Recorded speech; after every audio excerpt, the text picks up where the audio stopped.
The silence in the glass-walled conference room of the company I helped build was heavy, pressing against my eardrums like the air before a violent thunderstorm. Outside, the open-plan office was buzzing with the neon glow of our Viral Vibes sign and the chatter of 50 employees, but in here, the air was cold and stagnant. Across the polished table, the three people I trusted most in the world, my brothers and my best friends, were looking at me with expressions of practiced, rehearsed pity. Sly, our CEO and the man I had shared a dorm room with for 4 years, slid a single, crisp sheet of paper toward me. "We're in trouble, buddy," Sly said, his voice soft and sad, performing the role of the heartbroken leader perfectly. "Big trouble. $300,000 is missing from the Starlight Gala Fund. We ran the audit twice.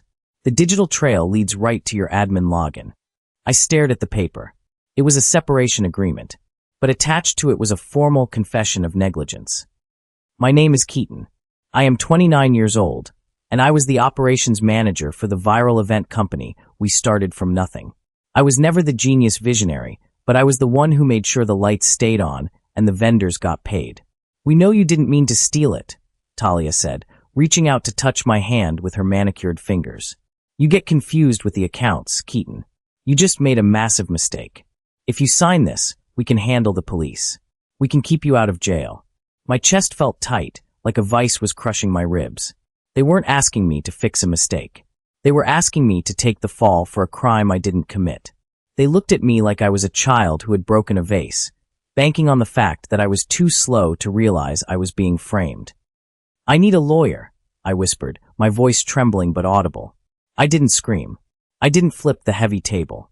I just pushed the paper back toward them with a shaking finger. Sly's face changed instantly. The mask of pity vanished, replaced by something cold, hard, and predatory. "We tried to help you, Keaton. We really did. But if you want to do this the hard way, fine." He pressed the intercom button on the table. "Send in security." 10 minutes later, I was being escorted out of the building I had helped paint with my own hands 5 years ago. I carried a cardboard box containing my ergonomic mouse, a stapler, and a framed photo of the 4 of us from our college graduation. A photo where we were all smiling, arms around each other. People I had hired, people I had trained and bought coffee for, stared at their shoes or pretended to type as I walked past. The shame burned my skin. As soon as the glass doors slid shut behind me, sealing me out of my own life, my pocket buzzed. Then it buzzed again. And again. A torrent of notifications. I looked at my phone. It was an email notification. Sly had sent a company-wide blast, blind copying the board of directors and our top 3 investors. Subject: regarding the immediate termination of Keaton for financial gross misconduct. He hadn't waited for me to sign. He had already decided the narrative. In the eyes of the industry, I wasn't just unemployed, I was a thief. I drove home to my empty apartment, my hands shaking on the steering wheel, feeling the weight of 15 years of friendship dissolving into a knife in my back. To fully comprehend the reality of this situation, let me lead you into our history. We met in college. Sly was the charismatic leader who could sell ice to an Eskimo. Talia was the creative visionary who understood trends before they happened. Penn was the math genius who handled the complex financials. And then there was me. They always called me the slow one. I wasn't witty. I didn't have big ideas. I struggled to process instructions if people spoke too fast or used too much jargon. While they were out partying or brainstorming the next big viral trend, I was in the corner, stressing about the details. "Look at Keaton." Sly used to laugh back in the dorms, pointing at me. "He's writing down his grocery list again. Relax, buddy. You'll remember to buy milk." But I wouldn't. I was terrified of forgetting things. I was terrified of looking incompetent. So, I developed a survival habit. I wrote everything down. Every conversation. Every request. Every time. It started as a way to cope with my anxiety, but it became a ritual. I bought cheap, gray pocket notebooks, dollar store quality. Over 5 years, I filled 40 of them. But 3 years ago, my habit evolved. Sly had mocked me for using cheap ballpoint pens that faded and smeared. He told me to get serious about my tools. So, out of insecurity, I threw all my black pens away and started exclusively using Parker Gel .7 mm blue pens. I liked how bold the line was. It felt permanent. My friends mocked me for the obsession constantly. They called me a Boy Scout and a stress case. They had no idea what was actually inside those books. My mind flashed back to 3 months ago. We had just landed the Starlight charity account, the biggest contract in our company's history. The pressure was suffocating. We were handling millions of dollars in donations and event costs. I remembered walking past the break room and seeing Sly and Penn huddled together. They stopped talking the second I walked in. The vibe was weird, hushed whispers and sudden silence. A few hours later, Penn came to my desk. He was sweating, wiping his forehead with his sleeve. "Hey, Keaton," Penn said, tapping my shoulder rapidly. "I need you to authorize a transfer for the venue deposit. It's for a vendor called Vance Logistics." "I haven't seen the invoice," I said, my hand hovering over the mouse. "Usually, I need to match the invoice number to the purchase order." Penn rolled his eyes, a look of impatience I knew well. Sly handled the vetting personally. "The invoice is coming later. Just push it now, or we lose the venue and the whole contract. Don't be difficult, Keaton. Just this once." I didn't want to be difficult. I wanted to be a good team player. So I clicked approve. But my hand instinctively went to my pocket. I pulled out my gray notebook and my blue pen. I looked at the clock on the wall. I wrote, March 12th, 2:15 p.m. Penn told me to authorize payment to Vance Logistics. Asked for the invoice. Penn said it's coming later. Just push it now or we lose the venue. I pushed it. Now, 2 weeks had passed since the firing. My apartment was dark, the blinds drawn against the afternoon sun. I was barely eating. I had applied to 10 jobs, and all of them had rejected me within hours. The word was out. I was radioactive. No one hires an ops manager accused of theft. I was lying on my couch, scrolling through my phone in a daze when I saw it. An Instagram story. It was Sly and Talia. They were at a VIP club downtown, holding bottles of expensive champagne with sparklers attached to them. They were laughing, looking like they didn't have a care in the world. The caption on the photo read, "Sometimes you have to trim the fat to let the muscle grow. Quality control is everything." I stared at the screen until my eyes burned. They were celebrating. They had stolen the money, framed me, ruined my life, and now they were toasting to it with champagne bought with the stolen funds. Something inside me snapped. The sadness didn't disappear, but it hardened into something cold and sharp. They thought I was stupid. They thought I was just the slow friend who would fade away into obscurity. I stood up and walked over to my bookshelf. There they were, a row of 40 gray spines gathering dust. I reached up and pulled down notebook number 38. I didn't need to be smart enough to outlie them. I just needed to be careful enough to read. I spread the termination papers out on my coffee table next to the open notebook. I don't understand complex forensic accounting. I leave that to geniuses like Penn. But I understand my own handwriting, and I understand time. I started cross-referencing. The termination letter claimed I authorized a duplicate transfer of $50,000 on Tuesday, February 14th at 10:30 a.m. I flipped through the pages of notebook number 38. I found February 14th. My finger traced the distinct blue ink lines. 10 a.m., dentist appointment, Dr. Evans. Sly asked for my admin code to check a confidential email because his laptop was stuck on a system update. I typed it in for him. 11:45 a.m., returned to office. Sly logged out. Said thanks. My blood ran cold. I wasn't even in the building when that transfer happened. Sly had used my trust and the access I gave him to move the money. I kept reading. Every single error they cited aligned perfectly with a moment I had noted an instruction from them. This wasn't a mistake. It was a setup they had been planning for months. 3 days later, Sly went on The Hustle, a popular business podcast. I listened to it through my headphones, my fists clenching so hard my nails dug into my palms. It's hard, Sly told the host, his voice trembling with fake emotion. You hire your friends, you trust them, but sometimes they just forget to pay people. And then they try to cover it up. We found out Keaton had pocketed the cash to cover his tracks. It's a betrayal of brotherhood. I didn't scream. I opened my laptop. I created a simple, anonymous page called the Keaton Logs. I didn't write a rant. I didn't call him names. I posted a single photo. It was a high-resolution picture of my notebook page from the day of the alleged forgotten payment. The entry read, January 10th, 9 a.m. Asked Sly if I should pay the catering vendor. Sly said, No, hold it. We need the cash flow for the marketing push. Wait until I say go. I captioned the post with 5 words. I didn't forget. I waited. The post got a few hundred likes, mostly from former employees who knew me and knew my habits. But then Talia stepped in. She couldn't help herself. She posted a long, emotional thread on X, formerly Twitter, about how toxic employees will always try to blame leadership for their own incompetence. "It's sad," she wrote. "Some people just aren't smart enough for this world, and they lash out when they fail." I looked at my bookshelf. I pulled down notebook number 35. I found the entry labeled budget meeting. I posted a transcript of the meeting where Talia, the self-proclaimed creative genius, couldn't figure out why 50% of the budget was less than 60%. Entry: Talia asked why the numbers didn't add up. I explained that 60 is bigger than 50. She threw a pen at me and said, "Stop trying to confuse me with math, Keaton, just make it work." I posted it with the caption, "I think you misremembered who was confused, Talia." Here is what was actually said. Suddenly, the internet started paying attention. People love a receipt. The panic set in fast. The next morning, a courier knocked on my door. He handed me a thick envelope. It was a cease and desist letter from their high-priced legal team. It was aggressive. They threatened to sue me for defamation, breach of NDA, and fabrication of evidence. They claimed I was writing these notes now, after the fact, just to slander them. They demanded I take the site down immediately or face damages of over $1 million. My hands shook as I held the letter. I was unemployed. I had no money for a lawyer.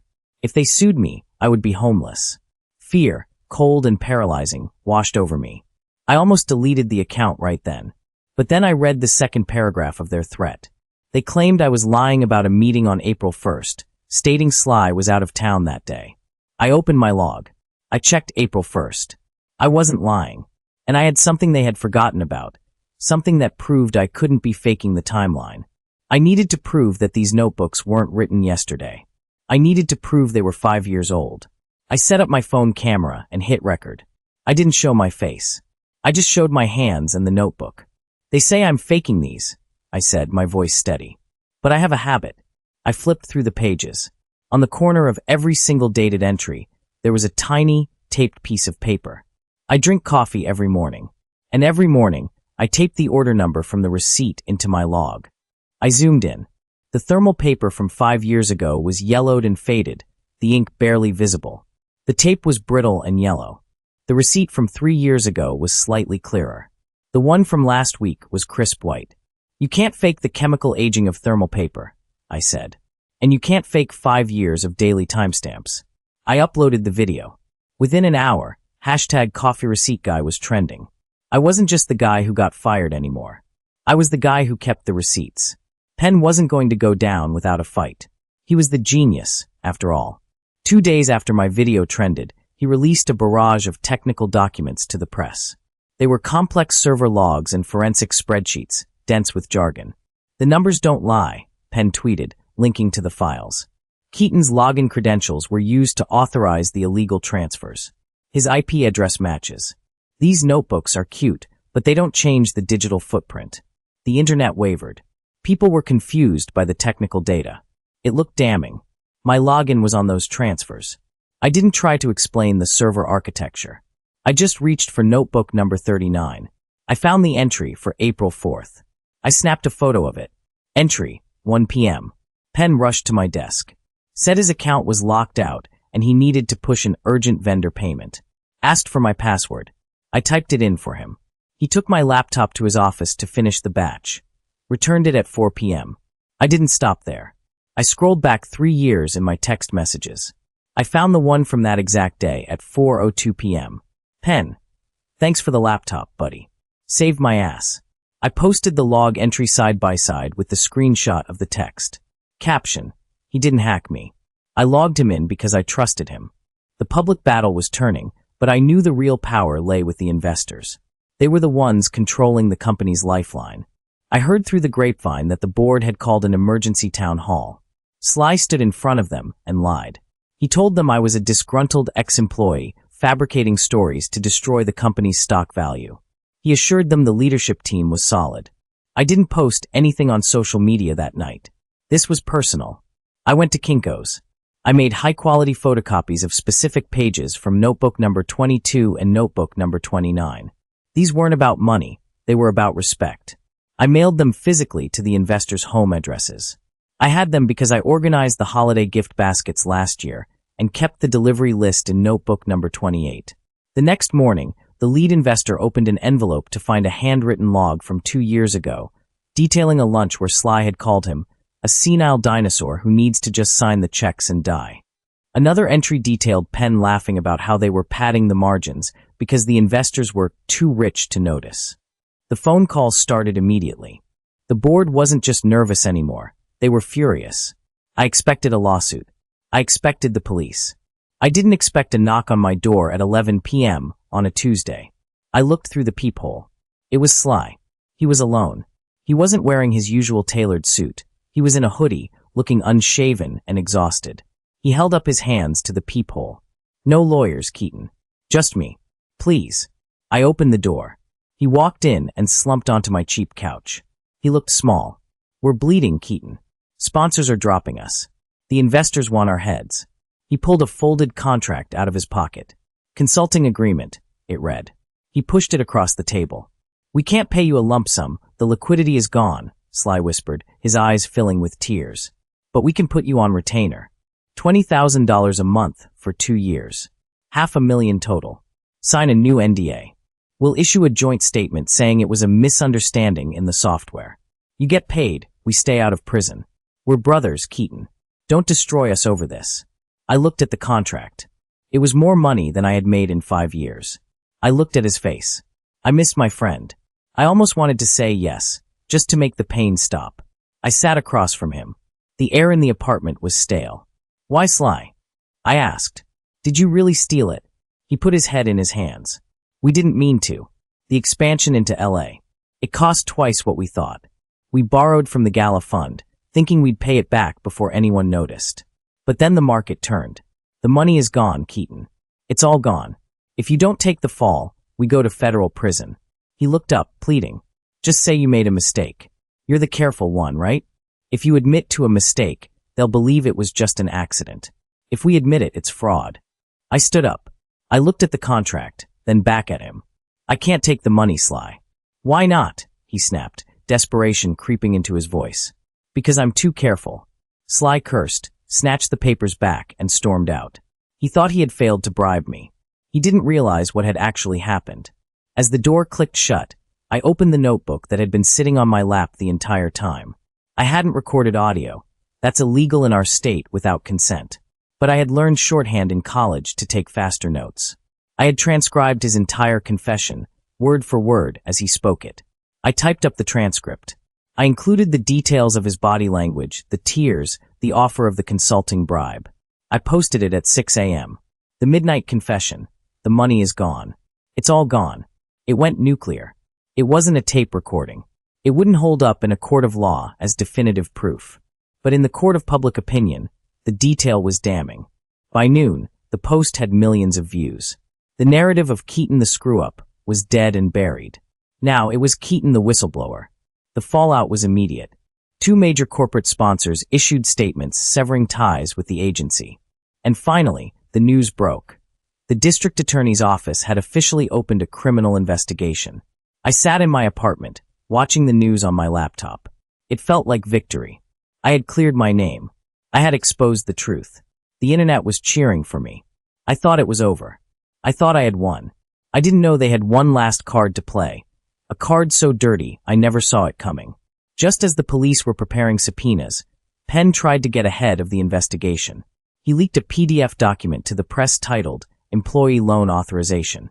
It was a formal contract dated 6 months prior, stating that I, Keaton, had requested a personal loan of $300,000 from the company. It looked airtight. It had the company letterhead. It had Sly's signature.